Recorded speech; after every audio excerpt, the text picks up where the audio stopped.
Hola cacacultores y cacacultoras, bienvenidos al segundo módulo del taller 7 titulado Uso de agroquímicos y gestión de residuos.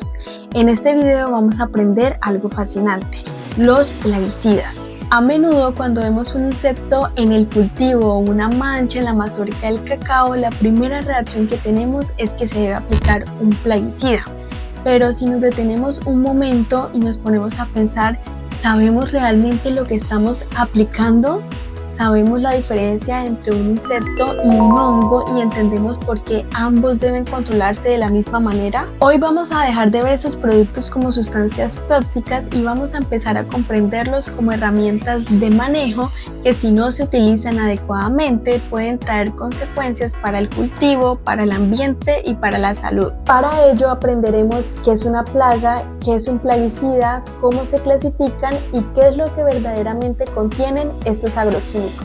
Veamos. Antes de hablar de métodos de manejo es fundamental identificar correctamente el organismo que causa el daño. Por eso la primera pregunta que debemos hacernos es ¿qué entendemos por plaga? Con frecuencia pensamos que cualquier insecto que aparece en el cacao tal es una plaga, pero no siempre es así. Una plaga se define como la aparición de organismos en niveles superiores a los tolerables que generan daños económicos, sanitarios o ecológicos. Es importante resaltar esto, no todo daño es una plaga. Un insecto alimentándose de una hoja no representa necesariamente un problema, se convierte en plaga cuando afecta la producción, la sanidad del cultivo o el equilibrio del agroecosistema. Por su parte, los plaguicidas son sustancias utilizadas para prevenir, controlar o reducir poblaciones de plagas que están causando daños significativos al cultivo. Pero ¿por qué aparecen las plagas? Generalmente proliferan cuando encuentran condiciones ambientales favorables y una alta disponibilidad de alimento. En el cultivo de cacao ustedes conocen bien algunos de los principales problemas, especialmente enfermedades causadas por hongos como la moniliasis, la escoba de bruja y la mazorca negra. Las plagas pueden ser insectos, plantas, hongos o microorganismos que afectan la calidad y el rendimiento del cultivo. Sin embargo, cuando aprendemos a identificarlas correctamente y a entender su comportamiento, es posible manejarlas de forma más eficaz y responsable. Esto implica conocer cómo viven, cómo se reproducen y en qué condiciones se convierten en un problema. Solo entonces podemos pasar al control eligiendo la herramienta adecuada y priorizando siempre las opciones biológicas o de origen vegetal antes de recurrir a productos de mayor impacto. Ahora conozcamos cómo se clasifican los plaguicidas según el tipo de plaga que controlan. Cuando atacamos insectos usamos insecticidas. Si el problema son enfermedades causadas por hongos como la monilia, usamos fungicidas. Si lo que tenemos son malezas o plantas que compiten con nuestro cacao, usamos herbicidas. Si son arañitas o ácaros, usamos acaricidas. Si el problema está en el suelo con gusanos microscópicos, usamos nematicidas. También existen los repelentes que no matan sino que alejan a la plaga, los defoliantes que hacen caer las hojas y los reguladores de crecimiento. Todos los plaguicidas están compuestos por ingredientes activos responsables del efecto plaguicida y aditivos o componentes complementarios como eméticos y solventes que mejoran su aplicación y su seguridad. Estos se encuentran en diferentes formas físicas como polvos, concentrados en suspensión, emulsiones concentradas o soluciones líquidas. En resumen, entender esta clasificación y composición nos permite usar el producto adecuado de la forma correcta, evitando errores en la fumigación y asegurándonos de que el tratamiento llegue eficazmente a toda la planta. Ahora bien, la agricultura moderna y sostenible nos ofrece todo tipo de clasificaciones de los plaguicidas.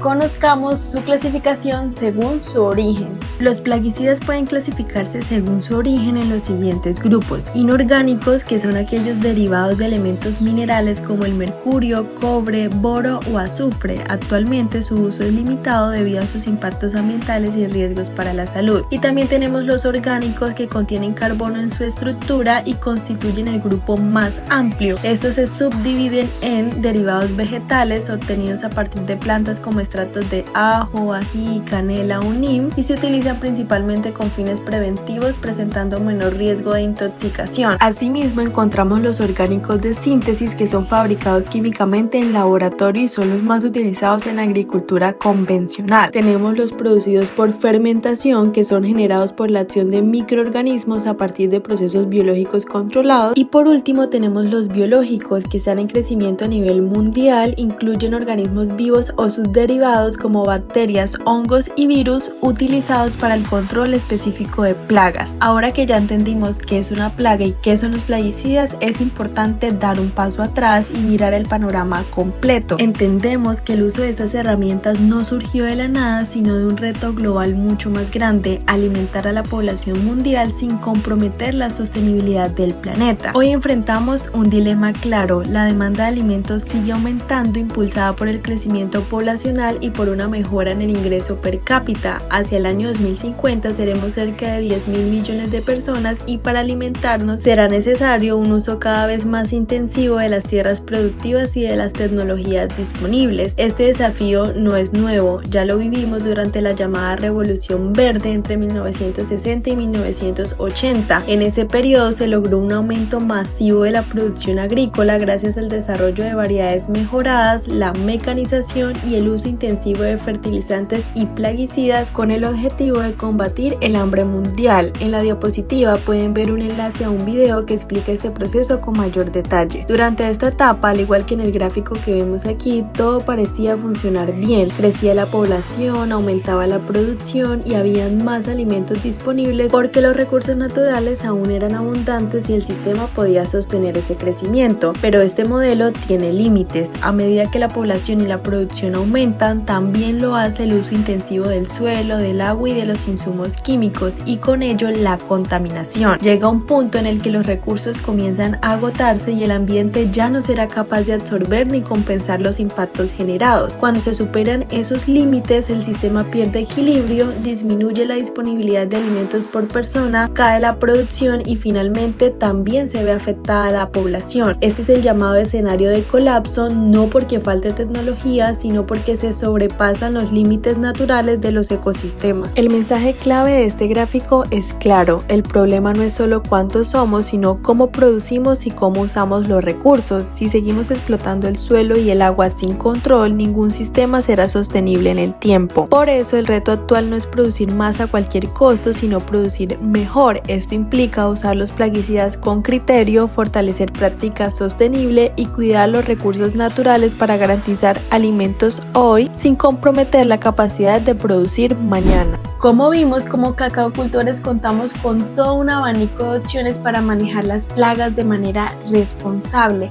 La clave del éxito no está en atacar todo lo que se aparezca en el cultivo, sino en tomar buenas decisiones basadas en el conocimiento. Recuerden siempre los 3 pasos que vimos al inicio. Primero, es importante identificar el organismo que está presente y saber si es un enemigo o un aliado. Luego aprenderemos cómo vive, cómo se reproduce y en qué condiciones se vuelve un problema. Y solo entonces llegaremos al último paso, que es controlar, eligiendo siempre la herramienta correcta y priorizando siempre opciones biológicas en vez de opciones químicas que tengan mayor impacto a los ecosistemas. El uso responsable de los plaguicidas comienza con el conocimiento. Un producto mal utilizado no solo representa pérdidas económicas, sino que también afecta a los insectos benéficos que polinizan el cacao y que además mantienen el equilibrio de los agroecosistemas. Gracias por ser parte de esta aventura como observadores de biodiversidad. Al terminar este video los invito a entrar al site y conocer todo el contenido teórico que hemos preparado para ustedes. Espero sigan conectados porque en el próximo video hablaremos de los impactos ambientales. Conoceremos cómo afectan estos agroquímicos el agua, el suelo y nuestra salud. Nos vemos pronto.